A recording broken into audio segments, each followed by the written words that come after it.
respecto de la Alianza del Pacífico. En enero de este año, Perú debía haber asumido la presidencia pro tempore. Sin embargo, por esa situación política del presidente del norte de México, hasta ahora está perjudicando a los pueblos que comprenden la Alianza Pacífico, porque simplemente por seguir apoyando al expresidente que dio el golpe y además que tiene carpetas fiscales que ahí están en investigación, no nos quiere entregar la presidencia pro tempore de la Alianza del Pacífico. Bueno, esto es lo que tenemos. Ante esto que dijo la presidenta de Perú, el presidente de México hoy también habló, porque el presidente habló de que es un gobierno espurio. El conflicto ahorita se vuelve a estar a la vista de todos, por lo que debiera ser la entrega de la presidencia de la Alianza del Pacífico que tiene México, y el siguiente país que le corresponde la presidencia es Perú. El cambio debió hacerse hace un mes, pero se detuvo por todo lo que ha estado pasando, por la detención de Pedro Castillo en diciembre pasado. López Obrador habló del tema y así vio el tema el presidente en algo que es, no sé qué piensa usted, es lo que él piensa y pues lo que piensa el gobierno de México, y en esto lo que piensa, espero no México, pero bueno, así se ve. Habló de cómo ve el presidente las cosas. Le voy a dar instrucciones al secretario de Relaciones Exteriores que le notifique a los miembros del Grupo de Río qué hacemos, porque yo no quiero entregar a un gobierno que considero espurio.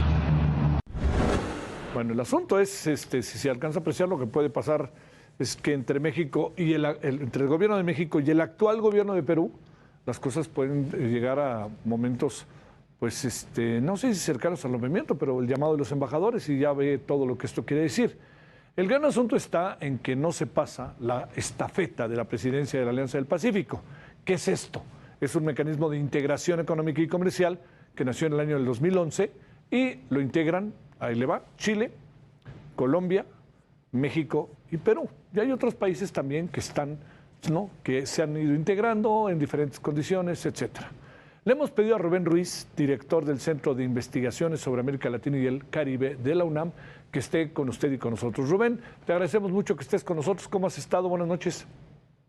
Buenas noches, muy bien, con muchísimo gusto de estar contigo y con tu público, Javier. Los agradecidos somos nosotros, y más en viernes, querido Rubén. Sí, bueno, ya preparándonos para el fin de semana rico. Oye, a ver, una reflexión sobre todo esto, a lo que se suma que hoy se acabaron de... No se acabaron, se fortalecieron ya se empezaron a instrumentar las acusaciones en contra del expresidente Castillo en materia de corrupción. ¿Qué piensas del todo, Rubén? Mira, pues es un proceso que a muchos no nos gusta, pero que dentro de la estructura constitucional peruana tiene un sentido. Tiene un sentido sobre todo porque el ahora expresidente Castillo, y esto es el sentir generalizado dentro de la élite política, la élite mediática y los ámbitos académicos, intentó dar un golpe de Estado. De hecho, ya toda esta secuela que ha venido, que hemos tenido noticias aterradoras verdaderamente sobre las protestas, la represión sangrienta a las protestas, digamos, los evidentes excesos autoritarios que ha habido, las violaciones a derechos humanos que ha habido, ¿sí? Todo esto ha sido secuela de un momento en el cual el expresidente Castillo pues dio un salto al vacío intentando dar un golpe de Estado en un país que recuerda algo que sucedió hace no demasiados años, un poco más de una generación, por Alberto Fujimori, que también ha estado preso por eso y por una serie de delitos y de atentados en contra de los derechos humanos. Entonces, es un proceso que para los peruanos tiene elementos de constitucionalidad,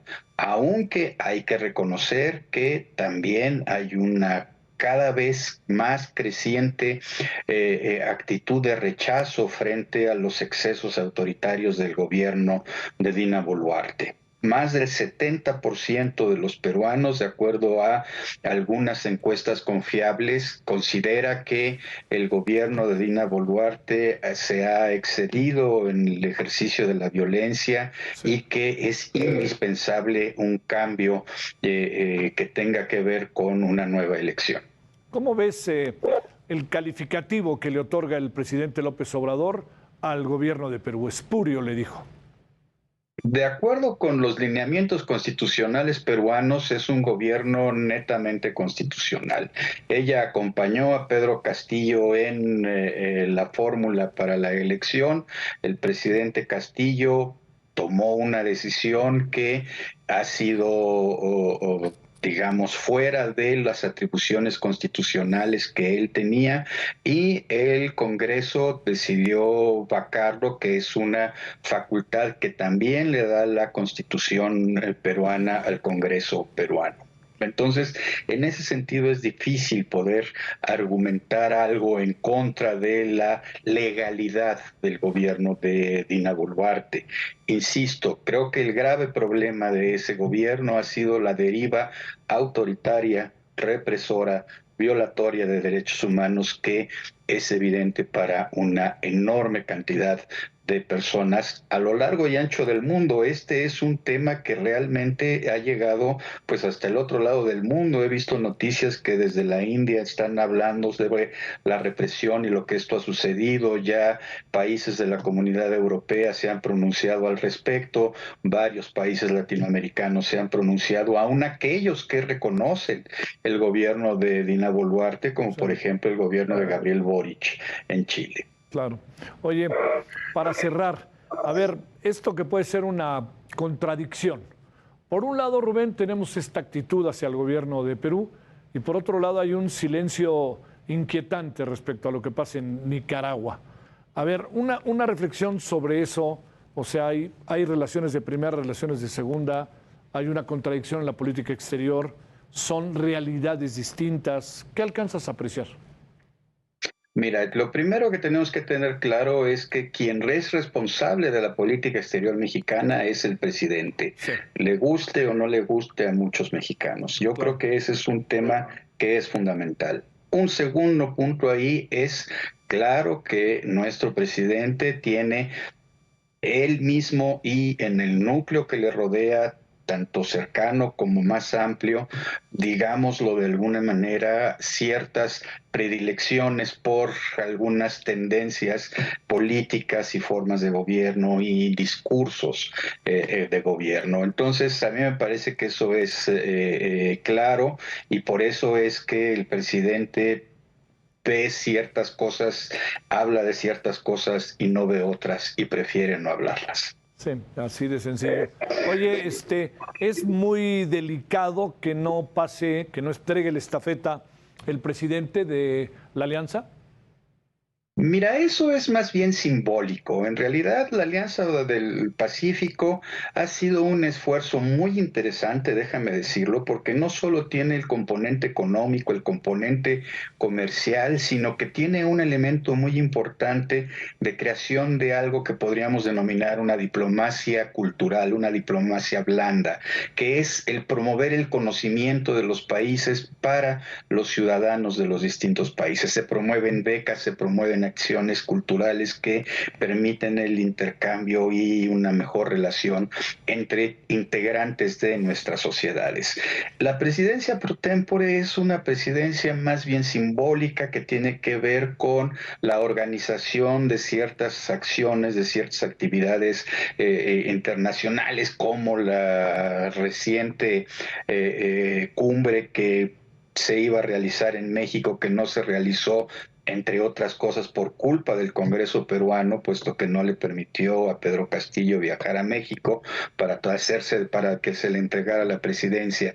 Pero en términos prácticos, la Alianza del Pacífico sigue funcionando. El comercio no se va a detener porque sea presidida por A o por B. Las relaciones económicas no se van a detener porque se han presidido por A o por B este núcleo de diálogo.